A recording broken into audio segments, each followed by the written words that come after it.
Welcome back to the Rob Newton Resource Hour. Dr. David Klein, he is our preferred provider of all things medical, and he has the Stages of Life Institute in Orlando. And, of course, as I've said on previous editions, he is my doctor and has been helping me be pretty pain-free since my accident, but he also is helping me get better health. Today we're going to talk about some of the things that you can do to live longer. What are some of the things we can do to have a good life, but a quality of life as well?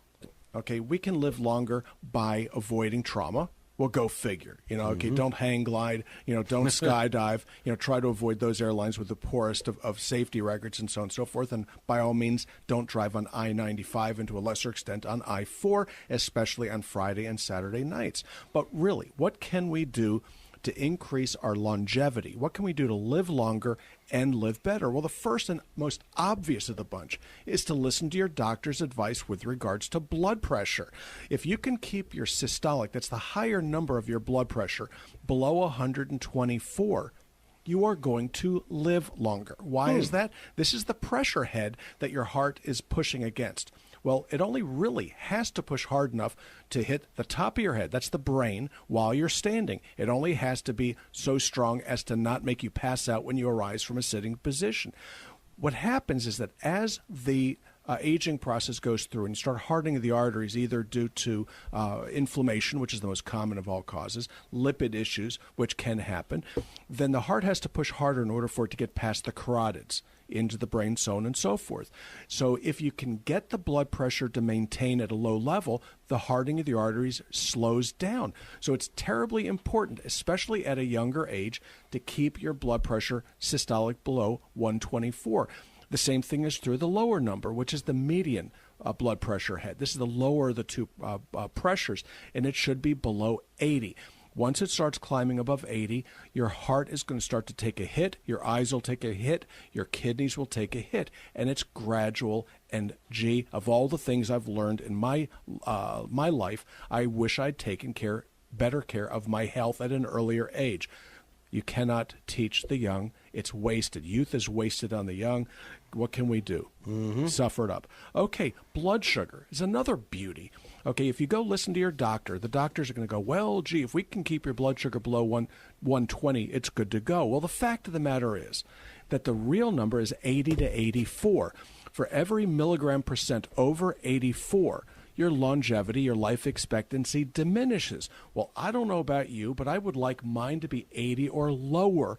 Well, what does that mean? No, you're not going to pass out. What it does mean, though, is that your body becomes adjusted to being, as we say in the medical community, sweet. You have higher blood sugars. That's what your body expects. And when it starts to lower, you feel a little bit let's say a little nauseated. Your body will adjust. Your brain will adjust. But you want your blood sugars at 84 and lower. And yes, it is obtainable. You don't need to necessarily take a handful of medications to do this. There are ways and means to get a blood sugar in that range. That's where I want mine. Again, blood sugar every milligram percent over 84, your life expectancy diminishes by about a year and a half, 2 years. That's a big deal. Okay, what's the difference between living for to 90 and like my dad did and feel good about it? He was out there swimming for 2 hours at 92 years of age. If the doctors hadn't killed him, he'd probably still be alive. Okay, what else? Sleep. If you can get a good 8 hours of sleep every night, you're going to live longer. Why? Because you're going to lose weight. Gee, how interesting. Diminishing the number of hours per night increases your risk of diabetes, that's blood sugar. Okay, it increases your risk of heart disease, and it puts weight on you. Go figure this one out. So getting a good regular night's rest. Well, how do you do that? Well, that's another show we're going to do, or we may have already done it. I can't remember. That's my Alzheimer's coming on. But what you need to do is you need to not drink alcohol after 9 o'clock at night, because you're going to go through a mini withdrawal that's going to wake you up. We have to decrease the size of your prostate, which will wake you up to urinate. Okay, it doesn't really matter whether you go to bed or not. If you can't stay asleep, it doesn't matter. And adrenal fatigue will cause you to get up in the middle of the night. So you address adrenal fatigue and you will live longer. Watch when you drink your alcohol. You will live longer. Shrink the prostate. You will live longer, and none of these things are hard to do. Well, what else? Okay, you're going to love this one. The lower GI tract. The more times you defecate, that's poop to those of you that don't understand polysyllabics, the more times that you poop per day, the longer you'll live. Go figure this one out. Okay, so how many times are you supposed to poop? 3 times, once after every meal. They call this the gastrocolic reflux. If you don't have this, it means that you're using your colon as a suitcase. This leads to problems of colon cancer, which, by the way, will diminish your expectations for a nice, healthy, long life. So what do you want to do? Flaxseed oil at bedtime, something called enteric-coated aloe during the day, CLA, and you too can poop like a champ. Okay, insulin. Okay, now most doctors never in the career of their patients ever check an insulin level. Well, insulin is probably what it's all about. Yeah, they check your blood sugar. They'll even check your A1C, which makes no sense to me at all, but they do not check insulin levels. An insulin level below 10 will increase your longevity. Why? Because insulin chases blood sugar into cancer cells. They grow out of control. One of the differences between cancer cells and non-cancer cells is utilization of sugar as an energy source. Cancer cells can only use sugar, glucose. Well, guess what? By having high levels of insulin, it blows it in, it supercharges them. If you want to see what it does to a cancer cell, I want you to go to Bithlow on a Friday night and look at the drag races. That's what the insulin does to cancer cells. It charges them up, fires them up, and away you go. So you want low levels of insulin to keep, relative to your blood sugar levels. You can do this easily enough with certain supplements. And what's the last, but probably the hardest thing of all to do? Weight management. The heavier you are, the shorter your expected tenure. So all kinds of articles, all kinds of research has been written on caloric restriction increasing your longevity. It works in rats, it works in mice, and it will work in you.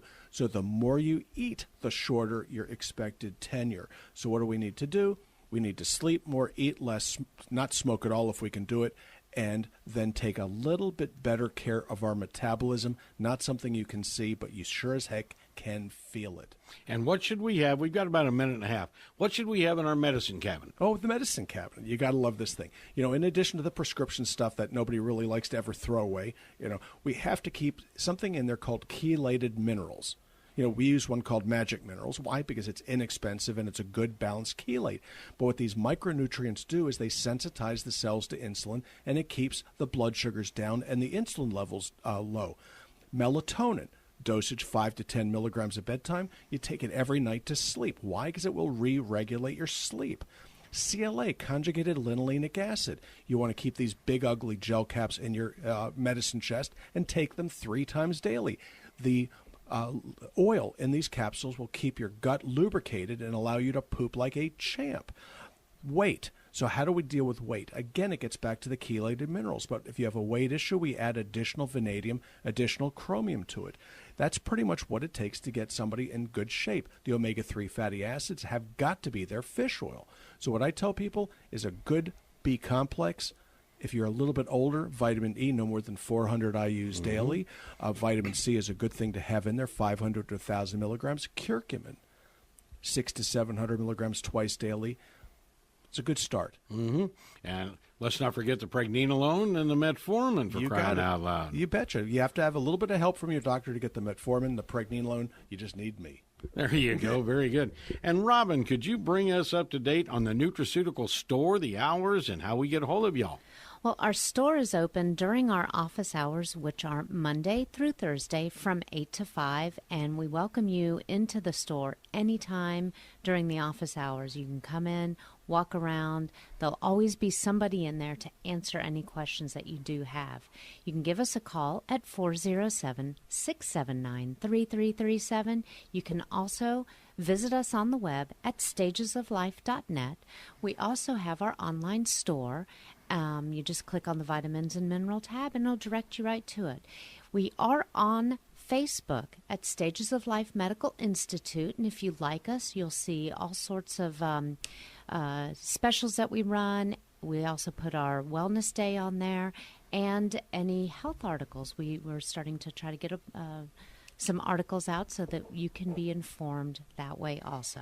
All right. Thank you very much for listening, everybody. Dr. Klein is on with us every day now, Monday through Friday. We run best ofs on Monday and Tuesday, and then a new series every Wednesday, Thursday, and Friday right here on the Rob Newton Resource Hour. We roll on.